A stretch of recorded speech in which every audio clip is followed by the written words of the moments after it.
আসসালামু আলাইকুম। কখনো সাজানো দেখেন নাই, এখন দেখছেন।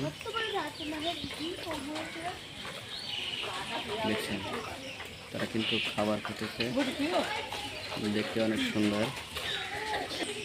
এখানে কিন্তু তাদের ঘর, ওই ঘরের ভিতরে আরো অনেকগুলো আছে, সবই কিন্তু বসে আছে। দেখছেন অনেক সুন্দর। আমরা এই মুহূর্তে আপনাদেরকে দেখাতেছি বক পাখি। তারা কিন্তু পানির ভিতরে বসে বসে মাছ ধরে ধরে খাচ্ছে। সাথে চিড়িয়াখানার দৃশ্যতে মনোরম পরিবেশে অনেক সুন্দর, যা বাংলাদেশ জাতীয় চিড়িয়াখানা। এটা কচ্ছপ, ছোট প্রজাতির, মিঠা পানিতে থাকতে পছন্দ করে। এরা কিন্তু মানুষকে কোনো আক্রমণ করে না, এরা সাধারণত মাছ খেয়ে জীবন ধারণ করে থাকে। আমাদের সেই পরিচিত মুখ, যা আমরা সকলেই চিনি কিন্তু অনেকেই নাম জানি না, এই সেই বহদৌর। যারা কখনো বহদৌর দেখে নাই, এখান থেকে বহদৌর দেখে নিতে পারেন। যারা ভিডিওর প্রথমে দেখছেন অবশ্যই লাইক কমেন্ট শেয়ার করে দিবেন, যাতে অন্যরা দেখতে পারে। এই সেই লোনা পানির আফ্রিকা কুমির, যা দেখতে অনেক লম্বা এবং সরু, সৌন্দর্য। নদীতে মানুষের সহজেই আক্রমণ করে, যারা অল্প সময়ের মধ্যে মানুষকে মেরে ফেলে খেতে পারে, এই সেই কুমির। আছে বহুল আলোচিত মুখ কাঠবিড়ালি, সাথে আছে গিনিপিগ, যা আপনারা কখনো দেখেন নাই। দেখতে ছোট ছোট খরগোশের বাচ্চার মতন হলেও কিন্তু নামে তারা ভিন্ন। অবশ্যই যারা ভিডিওটি দেখছেন সকলকে অনুরোধ করে বলছি, একটু শেয়ার করে দিবেন যাতে অন্যরা দেখতে পারে।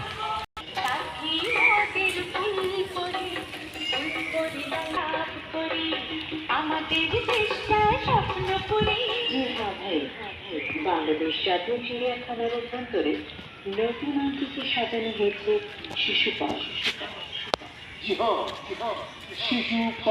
যারা কখনো শগুন দেখেন নাই, শগুন, এই সেই শগুন দেখতে পাচ্ছেন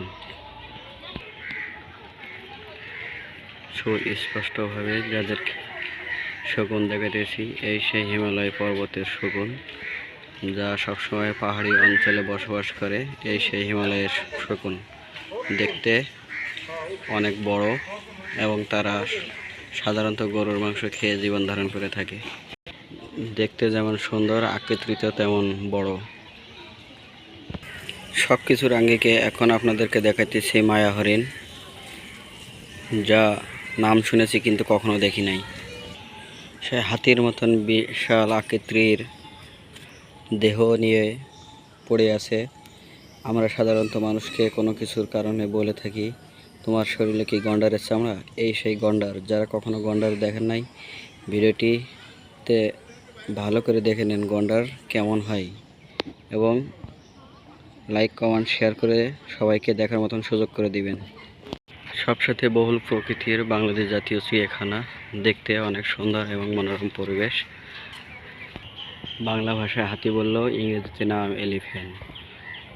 অনেক বিশাল দেহ, কুলার মতন কান নিয়ে এই প্রাণী কিন্তু জঙ্গলে বসবাস করে থাকে। সুন্দরবনে তাদের মূল বসবাস কেন্দ্র, কিন্তু তাদেরকে মানুষের বিনোদন দেওয়ার জন্যই চিড়িয়াখানাতে আনা হয়। তাদের সুর দিয়ে তারা খাওয়ান ভক্ষণ করে থাকে।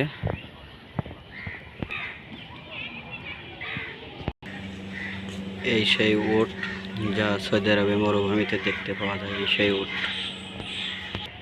এখানে শুয়ে আসে সেই দক্ষিণ আফ্রিকার চিত্রা হায়না, যা কিন্তু বাঘ সিংহকে হার মানিয়ে দেয়, এই সেই চিত্রা হায়না। সে কিন্তু এখন ঘুমিয়ে আছে। এই সেই শিয়াল, যারা কখনো শিয়াল দেখা নাই, এই ভিডিওতে সর্বশেষ শিয়াল। শিয়াল কিন্তু একটা বন্য প্রাণী, সাধারণত মাঠঘাটে থাকে, তাদেরকে কিন্তু এখানে ধরে নিয়ে এসে ঘুম পাড়ানো হচ্ছে। আমি কিন্তু আপনাদেরকে এর আগে অনেক চেষ্টা করছি মায়া হরিণ দেখানোর জন্য, কিন্তু ভালো করে সুন্দর করে দেখাতে পারিনি। এখন কিন্তু আপনারা দেখতে পাচ্ছেন মায়া হরিণ। এই হলো মায়া হরিণের বাচ্চা। যারা কখনো মায়া হরিণ দেখেন নাই, অবশ্যই শেয়ার করে অন্যদের দেখার সুযোগ করে দিবেন। মায়া হরিণ সাধারণত ভারত, মায়ানমার, চীন এই সমস্ত দেশগুলোতে থাকে। তাদেরকে কিন্তু রপ্তানি করে বাংলাদেশ চিড়িয়াখানাতে নিয়ে আসা হয়েছে।